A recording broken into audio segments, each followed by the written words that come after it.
How to add a container in Figma. In this video, I'll show you how to add a container in just few steps. Let's get started.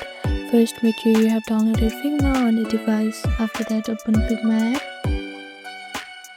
Now create a new file or open existing one. And first select the rectangle tool and draw a box where you want your container. This will act as a background or layout holder.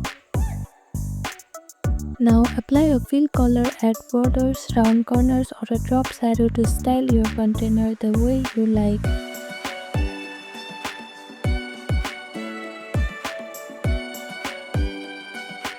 Now place your UI elements like buttons, text or images inside the container rectangle. Select the container and all its content, then press Command plus G to group, or use frame for better layout control.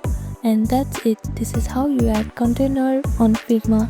Thank you for watching this video. Please do not forget to like, share and subscribe to our channel, and comment down below if you have any other queries. Thank you.